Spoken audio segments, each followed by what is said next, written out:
2 ദിനവൃത്താന്തം അധ്യായം 35. ജോസിയ പെസഹ ആഘോഷിക്കുന്നു. ജോസിയ ജെറുസലേമിൽ കർത്താവിൻ്റെ പെസഹ ആചരിച്ചു. 1-ാം മാസം 14-ാം ദിവസം അവർ പെസഹ കുഞ്ഞാടിനെ കൊന്നു. പുരോഹിതന്മാരെ അവരുടെ ചുമതലകൾ ഏൽപ്പിക്കുകയും കർത്താവിൻ്റെ ആലയത്തിലെ ശുശ്രൂഷകൾക്ക് അവരെ പ്രോത്സാഹിപ്പിക്കുകയും ചെയ്തു. ഇസ്രായേൽ ജനത്തെ പഠിപ്പിക്കുന്നവരും കർത്താവിനു വേണ്ടി വേർതിരിക്കപ്പെട്ടവരും ആയ ലേവ്യരോട് അവൻ പറഞ്ഞു, ദാവീദിന്റെ പുത്രനും ഇസ്രായേൽ രാജാവുമായ സോളമൻ നിർമ്മിച്ച ആലയത്തിൽ വിശുദ്ധ പേടകം പ്രതിഷ്ഠിക്കുവിൻ.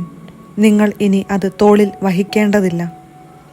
നിങ്ങളുടെ ദൈവമായ കർത്താവിനും അവിടുത്തെ ജനമായ ഇസ്രായേലിനും ശുശ്രൂഷ ചെയ്യുവിൻ.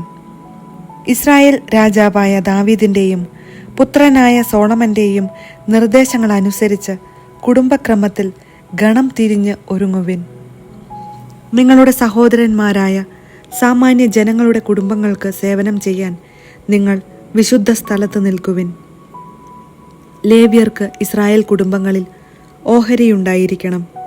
പെസഹ കുഞ്ഞാടിനെ കൊല്ലുകയും നിങ്ങളെ തന്നെ ശുദ്ധീകരിക്കുകയും ചെയ്യുവിൻ. മോശ മുഖേന കർത്താവ് അരുളി ചെയ്തതനുസരിച്ച് നിങ്ങളുടെ സഹോദരർക്ക് സേവനം ചെയ്യാൻ ഒരുങ്ങുവിൻ. അവിടെ സന്നിഹിതരായിരുന്ന സാമാന്യ ജനം പെസഹ കാഴ്ച അർപ്പിക്കുവാൻ വേണ്ടി തൻ്റെ മൃഗസമ്പത്തിൽ നിന്ന് 30,000 ചെമ്മരിയാടുകളെയും കോലാട്ടിൻ കുട്ടികളെയും 3,000 കാളകളെയും ജോസിയ അവർക്ക് ദാനം ചെയ്തു. അവൻ്റെ പ്രഭുക്കന്മാർ ജനത്തിനും പുരോഹിതന്മാർക്കും ലേവ്യർക്കും സ്വമനസാ ദാനങ്ങൾ നൽകി. ദേവാലയത്തിലെ മുഖ്യ സേവകന്മാരായ ഹിൽക്കിയ, സക്കറിയ, യഹിയേൽ എന്നിവർ പുരോഹിതന്മാർക്ക് പെസഹ കാഴ്ച അർപ്പിക്കാൻ 2,600 ചെമ്മരിയാടുകളെയും കോലാട്ടിൻ കുട്ടികളെയും 300 കാളകളെയും നൽകി.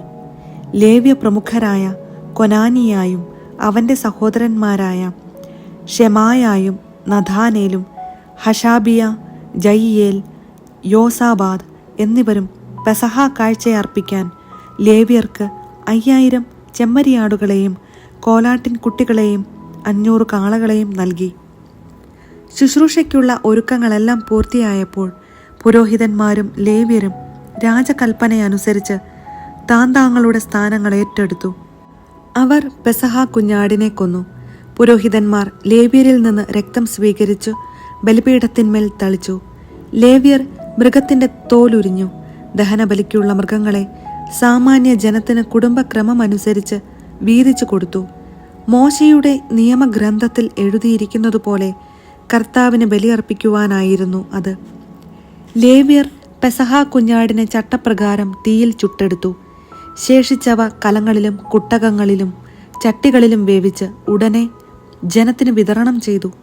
അനന്തരം അവർ തങ്ങൾക്കും പുരോഹിതന്മാർക്കുമുള്ളതും തയ്യാറാക്കി. കാരണം അഹറോന്റെ പുത്രന്മാരായ പുരോഹിതന്മാർ മേധസ്സും ദഹനബലിയും അർപ്പിക്കുന്നതിൽ രാത്രി വരെ വ്യാപൃതരായിരുന്നു. ദാവീദിന്റെയും ആസാഫ്, ഹേമാൻ, രാജാവിൻ്റെ ദീർഘദർശിയായ യദുഥൂൻ എന്നിവരുടെയും നിർദ്ദേശമനുസരിച്ച് ആസാഫിൻ്റെ സന്തതികളായ ഗായകർ സ്വസ്ഥാനങ്ങളിൽ നിന്നു. കാവൽക്കാർ ഓരോ വാതിൽക്കലും നിലയുറപ്പിച്ചു. അവർക്ക് വേണ്ടത് സഹോദരന്മാരായ ലേവ്യർ ഒരുക്കിയിരുന്നതിനാൽ അവർക്ക് ശുശ്രൂഷയിൽ നിന്ന് പിന്തിരിയേണ്ടി വന്നില്ല. ജോസിയ രാജാവിൻ്റെ കൽപ്പനയനുസരിച്ച് പെസഹ ആചരിക്കുകയും കർത്താവിൻ്റെ ബലിപീഠത്തിൽ ദഹനബലികൾ അർപ്പിക്കുകയും ചെയ്ത് കർത്താവിനെ ശുശ്രൂഷിക്കാൻ വേണ്ടതെല്ലാം അവർ ഒരുക്കി. അവിടെ സമ്മേളിച്ച ഇസ്രായേൽ ജനം പെസഹ തിരുനാളും 7 ദിവസം നീളുന്ന പുളിപ്പില്ലാത്ത അപ്പത്തിൻ്റെ തിരുനാളും അന്ന് ആഘോഷിച്ചു. സാമുവൽ പ്രവാചകന്റെ കാലത്തിനു ശേഷം അതുപോലൊരു പെസഹ ഇസ്രായേലിൽ ആഘോഷിച്ചിട്ടില്ല. ജോസിയായും പുരോഹിതന്മാരും ലേവ്യരും അവിടെ സമ്മേളിച്ച യൂദായിലെയും ഇസ്രായേലിലെയും ജനങ്ങളും ജെറുസലേം നിവാസികളും ചേർന്ന് ആഘോഷിച്ച ആ പെസഹ പോലെ ഒന്ന് ഇസ്രായേൽ രാജാക്കന്മാരിൽ ആരും ആഘോഷിച്ചിട്ടില്ല. ജോസിയായുടെ 18-ാം ഭരണവർഷത്തിലാണ് ഈ പെസഹ ആഘോഷിച്ചത്. ജോസിയായുടെ മരണം. ജോസിയ ദേവാലയ ക്രമീകരണങ്ങൾ പൂർത്തിയാക്കി. അപ്പോൾ ഈജിപ്തു രാജാവായ നെക്കോ യൂഫ്രട്ടീസ് തീരത്തുള്ള കർക്കെമീഷിലേക്ക് യുദ്ധത്തിന് പോവുകയായിരുന്നു. ജോസിയ അവനെതിരെ ചെന്നു. നെക്കോ ദൂതന്മാർ മുഖേന ജോസിയായോട് പറഞ്ഞു, യൂദാ രാജാവേ, നാം തമ്മിൽ എന്തു തർക്കം? ഞാൻ വരുന്നത് നിന്നെ ആക്രമിക്കാനല്ല, എൻ്റെ ശത്രുഭവനത്തിനെതിരായിട്ടാണ്. തിടുക്കം കൂട്ടാൻ ദൈവം എന്നോട് കൽപ്പിച്ചിരിക്കുന്നു. എന്നോടൊത്തുള്ള ദൈവത്തെ എതിർക്കുന്നതിൽ നിന്ന് പിന്തിരിയുക, അല്ലെങ്കിൽ അവിടുന്ന് നിന്നെ നശിപ്പിക്കും. എന്നാൽ ജോസിയ പിന്മാറിയില്ല. വേഷപ്രച്ഛന്നനായി യുദ്ധത്തിന് ചെന്നു. നെക്കോയിലൂടെ ദൈവം അരുളി ചെയ്ത വാക്ക് കേൾക്കാതെ മെഗിദോ സമതലത്തിൽ വച്ച് ജോസിയ അവനുമായി ഏറ്റുമുട്ടി. വില്ലാളികൾ ജോസിയ രാജാവിനെ എയ്തു. രാജാവ് ഭൃത്യന്മാരോട് പറഞ്ഞു, എനിക്ക് കഠിനമായി മുറിവേറ്റിരിക്കുന്നു, എന്നെ ഇവിടെ നിന്ന് കൊണ്ടുപോകുവിൻ. അവർ അവനെ ആ രഥത്തിൽ നിന്ന് ഇറക്കി മറ്റൊരു രഥത്തിൽ കിടത്തി ജെറുസലേമിലേക്ക് കൊണ്ടുവന്നു. അവൻ മരിച്ചു. പിതാക്കന്മാരുടെ കല്ലറയിൽ സംസ്കരിക്കപ്പെട്ടു. യൂദായും ജെറുസലേമും ജോസിയായെ ഓർത്തു വിലപിച്ചു. ജെറമിയായും ജോസിയായെക്കുറിച്ച് ഒരു വിലാപഗാനം രചിച്ചു. ജോസിയായെക്കുറിച്ച് വിലപിക്കുമ്പോൾ ഇസ്രായേലിലെ ഗായകരായ സ്ത്രീ പുരുഷന്മാർ ഈ ഗാനം ആലപിക്കാറുണ്ട്. ഇസ്രായേലിൽ ഇതൊരു പതിവായി. വിലാപഗീതങ്ങളിൽ ഈ ഗാനവും ചേർത്തിരിക്കുന്നു. ജോസിയായുടെ ഇതര പ്രവർത്തനങ്ങളും കർത്താവിന്റെ നിയമത്തിൽ എഴുതിയിരിക്കുന്നതനുസരിച്ച് അവൻ ചെയ്ത നല്ല കാര്യങ്ങളും ആദ്യന്തം ഇസ്രായേൽ രാജാക്കന്മാരുടെയും യൂദാ രാജാക്കന്മാരുടെയും പുസ്തകത്തിൽ രേഖപ്പെടുത്തിയിരിക്കുന്നു. 2 ദിനവൃത്താന്തം അധ്യായം 36. യഹോവാഹാസ്. ജോസിയായുടെ പുത്രനായ യഹോവാഹാസിനെ ദേശത്തെ ജനങ്ങൾ ജെറുസലേമിൽ രാജാവായി വാഴിച്ചു. ഭരണം ആരംഭിക്കുമ്പോൾ അവന് 23 വയസ്സായിരുന്നു. അവൻ ജെറുസലേമിൽ 3 മാസം ഭരിച്ചു. ഈജിപ്തിലെ രാജാവ് അവനെ സ്ഥാനഭ്രഷ്ടനാക്കി. 100 താലന്ത് വെള്ളിയും 1 താലന്ത് സ്വർണവും ദേശത്തിന് കപ്പം ചുമത്തി. യഹോവാഹാസിന്റെ സഹോദരൻ എലിയാക്കിമിനെ ഈജിപ്ത് രാജാവ് യൂദായുടെയും ജെറുസലേമിന്റെയും രാജാവാക്കി. അവന് യഹോയാക്കിം എന്നു പേരിട്ടു. യഹോവാഹാസിനെ നെക്കോ ഈജിപ്തിലേക്ക് കൊണ്ടുപോയി. യഹോയാക്കിം. വാഴ്ചയാരംഭിക്കുമ്പോൾ യഹോയാക്കിമിന് 25 വയസ്സായിരുന്നു. അവൻ ജെറുസലേമിൽ 11 വർഷം ഭരിച്ചു. ദൈവമായ കർത്താവിന്റെ മുൻപിൽ അവൻ തിന്മ പ്രവർത്തിച്ചു. ബാബിലോൺ രാജാവായ നബുക്കദ്നേസർ അവനെതിരെ വന്ന് അവനെ ചങ്ങലകൾ കൊണ്ട് ബന്ധിച്ച് ബാബിലോണിലേക്ക് കൊണ്ടുപോയി. കർത്താവിന്റെ ആലയത്തിലെ പാത്രങ്ങളിൽ കുറെ അവൻ ബാബിലോണിലേക്ക് കൊണ്ടുപോയി കൊട്ടാരത്തിൽ സൂക്ഷിച്ചു. യഹോയാക്കിമിന്റെ ഇതര പ്രവർത്തനങ്ങളും അവൻ ചെയ്ത മ്ലേച്ഛതകളും അവന്റെ കുറ്റകൃത്യങ്ങളും ഇസ്രായേൽ യൂദാ രാജാക്കന്മാരുടെ പുസ്തകത്തിൽ രേഖപ്പെടുത്തിയിട്ടുണ്ട്. അവന്റെ പുത്രൻ യഹോയാഖിൻ രാജാവായി. യഹോയാഖിൻ രാജാവാകുമ്പോൾ യഹോയാഖിന് 8 വയസ്സായിരുന്നു. അവൻ 3 മാസവും 10 ദിവസവും ജെറുസലേമിൽ ഭരിച്ചു. അവൻ കർത്താവിന്റെ മുൻപിൽ തിന്മ പ്രവർത്തിച്ചു. ആ വർഷം വസന്തകാലത്ത് നബുക്കദ്നേസർ രാജാവ് സൈന്യത്തെ അയച്ച് യഹോയാഖിനെ ബാബിലോണിലേക്ക് പിടിച്ചുകൊണ്ടുപോയി. കർത്താവിന്റെ ആലയത്തിലെ വിലപിടിപ്പുള്ള പാത്രങ്ങളും കൊണ്ടുപോയി. യഹോയാക്കിമിന്റെ സഹോദരനായ സെദക്കിയായെ യൂദായുടെയും ജെറുസലേമിന്റെയും രാജാവാക്കി. സെദക്കിയ. ഭരണം ആരംഭിക്കുമ്പോൾ സെദക്കിയായ്ക്ക് 21 വയസ്സായിരുന്നു. 11 വർഷം അവൻ ജെറുസലേമിൽ ഭരിച്ചു. ദൈവമായ കർത്താവിന്റെ മുൻപാകെ അവൻ തിന്മ ചെയ്തു. കർത്താവിന്റെ വചനം അറിയിച്ച ജെറമിയായുടെ മുൻപിൽ അവൻ തന്നെ എളിമപ്പെടുത്തിയില്ല. ജെറുസലേമിന്റെ പതനം.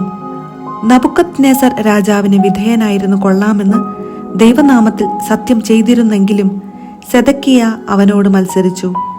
ഇസ്രായേലിന്റെ ദൈവമായ കർത്താവിങ്കലേക്ക് തിരിയാതെ അവൻ ഹൃദയം കഠിനമാക്കി ദുശാഠ്യത്തിൽ തുടർന്നു. ജനതകളുടെ മ്ലേച്ഛതകൾ അനുകരിച്ച് പുരോഹിത പ്രമുഖരും ജനവും അത്യധികം അവിശ്വസ്തരായി തീർന്നു. ജെറുസലേമിൽ കർത്താവിന് പ്രതിഷ്ഠിതമായിരുന്ന ആലയം അവർ അശുദ്ധമാക്കി.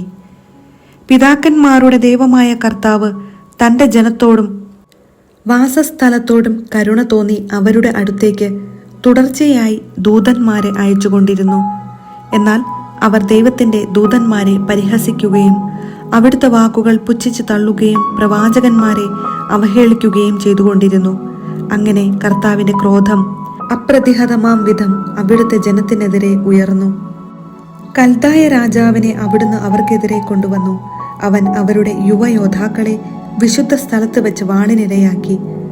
യുവാക്കളോടോ കന്യകകളോടോ വൃദ്ധന്മാരോടോ പടുകിഴവന്മാരോടോ അവൻ കരുണ കാണിച്ചില്ല. ദൈവം എല്ലാവരെയും അവന്റെ കൈകളിൽ ഏൽപ്പിച്ചു. ദേവാലയത്തിലെ ചെറുതും വലുതുമായ പാത്രങ്ങളും കർത്താവിന്റെ ആലയത്തിലെയും രാജാവിന്റെയും പ്രഭുക്കന്മാരുടെയും കൊട്ടാരങ്ങളിലെയും നിക്ഷേപങ്ങളും അവൻ ബാബിലോണിലേക്ക് കൊണ്ടുപോയി. അവൻ ദേവാലയം അഗ്നിക്കിരയാക്കി. ജെറുസലേമിന്റെ മതിലുകൾ ഇടിച്ചു നിരത്തി. അതിലെ മന്ദിരങ്ങൾ ചുട്ടെരിച്ചു. വിലപിടിപ്പുള്ള പാത്രങ്ങൾ നശിപ്പിച്ചു.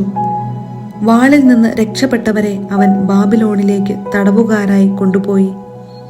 പേർഷ്യ രാജ്യം സ്ഥാപിതമാകുന്നതുവരെ അവർ അവനും അവന്റെ പുത്രന്മാർക്കും ദാസന്മാരായി കഴിഞ്ഞു. അങ്ങനെ ജെറമിയ വഴി കർത്താവ് അരുളി ചെയ്ത വചനം പൂർത്തിയായി. ദേശം അതിന്റെ സാപത്ത് ആസ്വദിച്ചു. 70 വർഷം പൂർത്തിയാകുന്നതുവരെ ശൂന്യമായി കിടന്ന നാളുകൾ അത്രയും ദേശം സാപത്ത് ആചരിച്ചു. സൈറസിന്റെ വിളംബരം. ജെറമിയ വഴി കർത്താവ് അരുളി ചെയ്ത വചനം നിവൃത്തിയാകേണ്ടതിന് പേർഷ്യ രാജാവായ സൈറസ് ഭരണം തുടങ്ങിയ 1-ാം ആണ്ടിൽ തന്നെ സാമ്രാജ്യത്തിലെങ്ങും ഈ കൽപ്പന വിളംബരം ചെയ്യാനും അത് എഴുതി പ്രദർശിപ്പിക്കാനും കർത്താവ് അവനെ ഉത്തേജിപ്പിച്ചു. പേർഷ്യ രാജാവായ സൈറസ് ആജ്ഞാപിക്കുന്നു: ആകാശത്തിന്റെ ദൈവമായ കർത്താവ് ഭൂമിയിലെ എല്ലാ രാജ്യങ്ങളെയും എനിക്ക് കീഴ്പ്പെടുത്തിയിരിക്കുന്നു. യൂദായിലെ ജെറുസലേമിൽ അവിടുത്തേക്ക് ഒരു ആലയം പണിയാൻ അവിടുന്ന് എന്നോട് കൽപ്പിച്ചിരിക്കുന്നു. അവിടുത്തെ ജനത്തിൽപ്പെട്ട ആരെങ്കിലും നിങ്ങളുടെ ഇടയിൽ ഉണ്ടെങ്കിൽ അവൻ പുറപ്പെടട്ടെ.